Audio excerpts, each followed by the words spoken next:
Class में हम लोग पढ़ेंगे बहुत ही important topic osmotic pressure, root pressure, guttation, imbibition, transport of water in root and transpiration. सबसे पहले देखते हैं ऑस्मोटिक प्रेशर क्या होता है, इसके बारे में जानते हैं।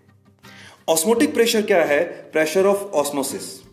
इसको नापने के लिए, इसको देखने के लिए हमें ऑस्मोस्कोप चाहिए होता है, उसको नापने के लिए हमें ऑस्मोमीटर चाहिए होता है। ठीक है, अब ये है क्या? ठीक है, एक्चुअली जब सेल से एक्सऑस्मोसिस होता है, ठीक है, सेल को जब हम हाइपरटोनिक सॉल्यूशन में रखते हैं और उसमें एक्सऑस्मोसिस होता है तो वो सिकुड़ जाती है। इस सिकुड़ी हुई सेल को हम फ्लैसिड सेल कहते हैं। ठीक है, फिर जब इस फ्लैसिड सेल को हम हाइपोटोनिक सॉल्यूशन में रखेंगे तो क्या होगा? इसके अंदर पानी घुसने लगेगा, एंड ऑस्मोसिस होगा और ये फूल करके मोटी हो जाएगी। इसे टर्जिड सेल कहते हैं। जब सेल टर्जिड कंडीशन में आती है, ठीक है, टर्जिड सेल कंडीशन के अंदर आती है तो क्या करती है? सेल मेम्ब्रेन सेल वॉल पर प्रेशर लगाती है। इस प्रेशर को हम क्या कहते हैं? टर्गर प्रेशर कहते हैं। इस प्रेशर को हम क्या कहते हैं? टर्गर प्रेशर कहते हैं। Pressure of cell membrane on the cell wall due to turgidity. ठीक है, ये समझ में आया आपको? यहां पर आपको दिख रहा है सेल मेम्ब्रेन जो है पतली सी है और सेल वॉल मोटी है, दोनों एक दूसरे की तरफ प्रेशर लगा रही हैं। टीपी मतलब टर्गर प्रेशर, और वॉल की तरफ से भी उतना का उतना प्रेशर लग रहा है, डब्ल्यूपी लग रहा है, pressure of cell wall against cell membrane. ठीक है, तो टीपी इक्वल्स टू डब्ल्यूपी होता है। हमेशा TP turgor pressure wall pressure के इक्विवेलेंट होता है। अगला आता है डीपीडी, डिफ्यूजन प्रेशर डेफिसिट। ठीक है, डीपीडी जो है ऑस्मोटिक प्रेशर और टर्गर प्रेशर के डिफरेंस के बराबर होती है। ठीक है, ये जितनी ज्यादा होगी उतना ही ऑस्मोसिस ज्यादा होगा। ठीक है, इसका मतलब आता है, अब फ्लैसिड सेल की बात करें, एक फ्लैसिड सेल की बात करें जिसमें क्या है? टीपी बिल्कुल जीरो है, एकदम सिकुड़ी हुई है। ठीक है, एकदम श्रिंक्ड है। ठीक है, उसके अंदर ओपी मैक्सिमम होगा, टीपी जीरो है। क्यों? क्योंकि टर्जिड तो है ही नहीं, वो तो बिल्कुल फ्लैसिड कंडीशन में है, सिकुड़ी हुई है, तो टीपी क्या होगा? जीरो होगा। ठीक है, और जब मैक्स यानी ओपी मैक्सिमम है उसमें से जीरो माइनस करेंगे तो डीपीडी क्या आ जाएगा? मैक्सिमम आ जाएगा। यानी यहां पर मैक्सिमम ऑस्मोसिस होता है। फ्लैसिड सेल में मैक्सिमम ऑस्मोसिस होता है। एक सिकुड़ी सेल को अगर आप पानी में डाल दोगे तो बहुत तेजी से क्या होगा? पानी अंदर आएगा। लेकिन अब इस चीज को अगर हम टर्जिड सेल पे देखें, एक फूली हुई सेल पे देखें, तो यहां पर क्या है? ओपी तो हमेशा ही मैक्सिमम मान लेते हैं इसका। यहां पर टर्गर प्रेशर जो है वो मैक्सिमम होता है। ठीक है, सबसे ज्यादा, क्योंकि सेल एकदम फूली हुई है। ठीक है, तो ओपी इक्वल्स टू टीपी। यहां पर टर्जिड प्रेशर भी मैक्सिमम है, ऑस्मोटिक प्रेशर भी मैक्सिमम है, दोनों बराबर हो जाते हैं। ठीक है, और डीपीडी क्या हो जाती है? जीरो हो जाती है। ऐसी कंडीशन में ऑस्मोसिस नहीं होता। एनिमल सेल में क्या होता है? सेल वॉल नहीं होती, इसीलिए टीपी क्या होता है? जीरो होता है, और डीपीडी हमेशा मैक्सिमम होता है। यानी इसमें लगातार एनिमल सेल में ऑस्मोसिस होता ही रहेगा, होता ही रहेगा, होता ही रहेगा, और जब सेल बहुत ज्यादा फूल जाएगी तो अंत में फट जाती है, एंड में फट जाती है। ठीक है, इसके बाद आता है रूट प्रेशर। रूट प्रेशर जो होता है pressure of the water bye और इन रूट जाइलम। ठीक है, रूट जाइलम के अंदर जो प्रेशर लगता है पानी का उसे हम क्या कहते हैं? रूट प्रेशर कहते हैं। ये होता क्यों है? क्योंकि क्या होता है? पानी एब्जॉर्ब तो ज्यादा हो रहा है, लेकिन जो है उसको रिलीज कम कर रहे हैं। ठीक है, तो इसीलिए क्या होता है? रूट प्रेशर बढ़ता जाता है। अब इस प्रेशर की वजह से क्या होता है? गटेशन होता है मॉर्निंग के अंदर। गटेशन क्या है? आइए देखते हैं। गटेशन है releasing of the water droplet from the हाइड्रोथ, यानी कि पत्तियों पर एक खास तरह के छेद होते हैं, पत्तियों के किनारों पर, लीव्स के किनारों पर एक खास तरह के छेद पोर होते हैं जिन्हें हाइड्रोथ कहते हैं। ये वाटर ड्रॉपलेट्स को रिलीज करते हैं।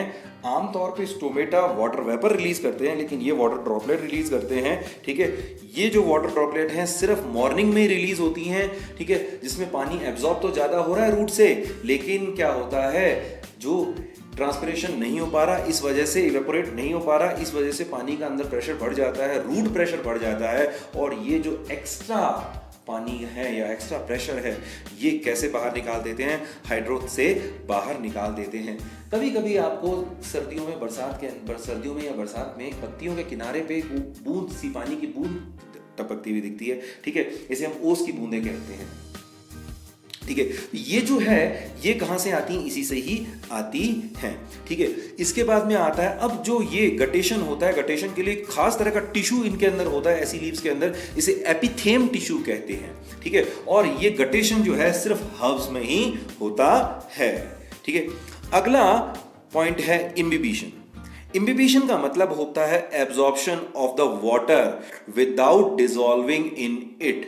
मतलब कोई भी सब्सटेंस जो है वाटर का एब्जॉर्ब तो कर ले लेकिन उसको अपने अंदर घोले नहीं, ठीक है, दैट इज कॉल्ड इम्बिबिशन। ये कोलॉइड्स द्वारा, कोलॉइड्स जो होते हैं कोलॉइड शो करते हैं, ठीक है। कोलॉइड की प्रॉपर्टी होती है इम्बिबिशन, ठीक है। प्रेशर ऑफ इम्बिबिशन या pressure of absorption is called imbibition pressure. ये बहुत ज्यादा होता है, इम्बिबिशन से जो प्रेशर पैदा होता है बहुत ज्यादा होता है, ठीक है। Responsible for apoplastic water conduction, ठीक है।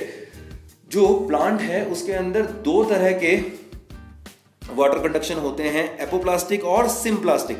लिविंग वाटर कंडक्शन जो होता है वो जो होता है प्रोटोप्लाज्म टू प्रोटोप्लाज्म होता है, इसे बोलते हैं सिम्प्लास्ट। और जो नॉन लिविंग वाटर कंडक्शन होता है उसे एपोप्लास्ट कहते हैं, ठीक है। एपोप्लास्टिक वाटर कंडक्शन जो होता है वो इम्बिबिशन से होता है और ये बहुत फास्ट होता है। अब हम इम्बिबिशन प्रेशर की बात करते हैं। इम्बिबिशन का एग्जांपल है जब आपकी मम्मी जब घर पे खाना बनाती है, छोले राजमा वगैरह जब बना रही हैं तो उनको भिगो देती हैं, ठीक है, और रात को वो भीग करके फूल करके मोटे हो जाते हैं। तो क्यों हो जाते हैं? क्योंकि प्रोटीन क्या करता है, पानी को एब्जॉर्ब करके फूल करके मोटा हो जाता है, ठीक है। इसको आप यूं समझिए, अगर आप लोगों ने, अच्छा कॉमन सी बात होती है जब पकोड़े वगैरह, जब बेसन की चीजें आप बहुत तली हुई खाते हैं, तो तली हुई चीजें जब आप खा लेते हैं तो आपको बहुत प्यास लगती है। क्यों प्यास लगती है? क्योंकि बेसन, पानी आप पीते हैं, पानी पीने के बाद बेसन जो है उसको एब्जॉर्ब कर लेता है, फूल जाता है और आपका पेट भारी हो जाता है, ठीक है। इसी चीज का यूज पुराने जमाने में पत्थरों को तोड़ने में किया जाता था। पत्थरों को एक खास शेप में तोड़ने में किया जाता था। ड्रिल से पत्थरों में छेद कर दिए जाते थे और उनके अंदर लकड़ी के बड़े बड़े डंडे फंसा दिए जाते थे और उन डंडों पर लगातार पानी देते तो ये डंडे जो है फूलने लगते थे और इनके फूलने के बाद में क्या होता था, एक क्रैक आ जाता था जो कि पत्थरों को तोड़ देता था। इसके बाद में आता है transport of water in the root. ये दो तरह का होता है, लिविंग और नॉन लिविंग। लिविंग को कहते हैं सिम्प्लास्ट, नॉन लिविंग को कहते हैं एपोप्लास्ट। सिम्प्लास्ट जो है वो प्रोटोप्लाज्म कनेक्टेड बाय प्लाज्मोडेस्माटा के थ्रू होता है, यानी एक सेल का प्रोटोप्लाज्म दूसरे सेल के प्रोटोप्लाज्म से कनेक्टेड है प्लाज्मोडेस्माटा से, और उनके थ्रू जो वाटर कंडक्शन हो रहा है उसे हम कहेंगे सिम्प्लास्ट। ये स्लो होता है और एपिडर्मिस टू पेरिसाइकिल होता है, ठीक है। लेकिन जो नॉन लिविंग है वो जो है उसे बोलते हैं एपोप्लास्ट। ये सेल वॉल के थ्रू होता है और इम्बिबिशन के थ्रू होता है, ये फास्ट होता है, ठीक है। ये एपिडर्मिस टू एंडोडर्मिस ही होता है। अब यहां क्या परेशानी आ गई, ये एपिडर्मिस टू एंडोडर्मिस क्यों हुआ और वो एपिडर्मिस टू पेरिसाइकिल क्यों हुआ? क्योंकि जो एंडोडर्मिस है, रूट की एंडोडर्मिस है, उसके अंदर खास तरह की स्ट्रिप्स मिलती हैं जो वाटर के लिए इनपरमिएबल होती हैं। इन स्ट्रिप्स को कहते हैं कैस्पेरियन स्ट्रिप्स।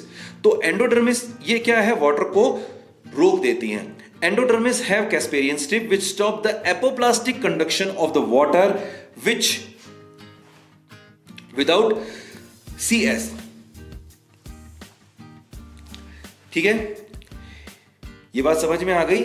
यानी कि जो कैस्पेरियन स्ट्रिप्स हैं वो क्या करती हैं, पानी के कंडक्शन को कहां तक, एपिडर्मिस तक ही, एंडोडर्मिस तक ही रोक देती हैं। सेल विदाउट CS यानी कैस्पेरियन स्ट्रिप जो होती हैं उनको कहते हैं पैसेज सेल।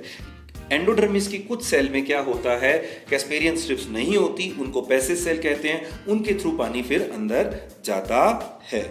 चलिए, plant without root hair developed mycorrhiza. अब पानी जो है एब्जॉर्ब करने का काम कौन करता है, रूट हेयर्स करते हैं, ठीक है।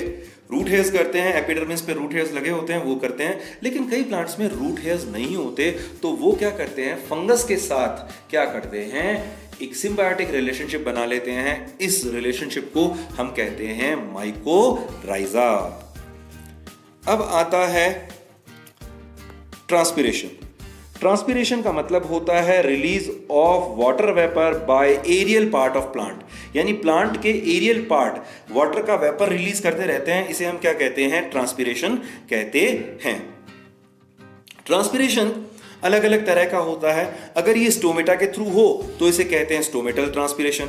अगर ये क्यूटिकल के थ्रू हो, मतलब क्यूटिकल ऊपर से कहीं टूट गई है और उसके थ्रू हो रहा है तो उसे बोलते हैं क्या? Cuticular transpiration. बार्क के थ्रू भी हो सकता है ये, और लेंटिकल्स के थ्रू भी हो सकता है। अब हम देखते हैं सबसे पहले structure of stomata. Structure of stomata की बात करें तो स्टोमेटा जो होता है, स्टोमेटा के चारों तरफ लीफ पे होते हैं स्टोमेटा के चारों तरफ की सेल जो होती है उन्हें सब्सिडरी सेल कहते हैं। ये हमारी नॉर्मल सेल, लीफ सेल जैसी होती हैं। स्टोमेटा के दोनों तरफ दो किडनी शेप गार्ड सेल होती हैं, जिसकी अंदर वाली वॉल मोटी होती है और बाहर वाली वॉल पतली होती है। ये दोनों वॉल्स आपस में कनेक्टेड होती है माइक्रोफाइबर से।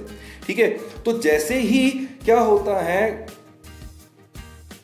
जैसे ही गार्ड सेल फूलती हैं, इनके अंदर एंडोस्मोसिस होता है, गार्ड सेल फूलेंगी तो क्या होगा, ये इनकी जो बाहर वाली वॉल है वो बाहर की तरफ खींचेगी और इसके फाइबर्स अंदर वाली वॉल को भी बाहर खींच देंगे, जिससे जो है पोर खुल जाएंगे। और जैसे ही ये सिकुड़ेंगी तो क्या होगा, पोर बंद हो जाएंगे। ठीक है, अब ये खुलना और बंद होना सिंपल सा मैंने आपको समझा दिया है कि जब गार्ड सेल फूलती हैं तो ये क्या होते हैं, खुल जाते हैं, और जब गार्ड सेल श्रिंक होती हैं तो ये बंद हो जाते हैं। एक खास तरह के स्टोमेटा होते हैं जिनको सनकन स्टोमेटा कहते हैं। सनकन स्टोमेटा जो हैं जीरोफाइट प्लांट्स में मिलते हैं। ठीक है, इनके अंदर क्या होता है, एक्चुअली स्टोमेटा नॉर्मली होता है लेकिन ये खड्डे के अंदर होता है। इस खड्डे के अंदर क्या होता है, एक पिट के अंदर होता है, और पिट के अंदर छोटे छोटे फाइबर्स होते हैं, हेयर्स होते हैं। क्या होता है, जितनी भी वेपर ये रिलीज करते हैं उसको ये जो हेयर्स हैं ये वापस से एब्जॉर्ब कर लेते हैं। ठीक है, तो जितना वाटर लॉस है वो हो नहीं पाता। इसको यूँ समझिए, कई बार आपके घर में कोई मेहमान लोग आते हैं, आपके दादा दादी, नाना नानी, कोई मामा मामी, कोई भी आते हैं और वो आपको खर्चने के लिए पैसे देके जाते हैं। गेट पे जैसे ही आपको देखे खर्चने के लिए आपको देखे बेटा टॉफी खाना, ठीक है, और गेट पे मम्मी खड़ी है, आपके जैसे बाहर निकलती मम्मी ने ले लिए। ठीक है, सेम यहाँ पर क्या होता है, पानी निकला, वाटर वेपर निकली, लेकिन एब्जॉर्ब किसने कर दिया, वापस से प्लांट ने किसके थ्रू एब्जॉर्ब कर लिया, इन हेयर्स के थ्रू एब्जॉर्ब कर लिया। That's all, next in the next class. कोई भी प्रॉब्लम या डाउट होने पर मुझे यहां कांटेक्ट करें। Till then keep your body strong, mind strong and study strong.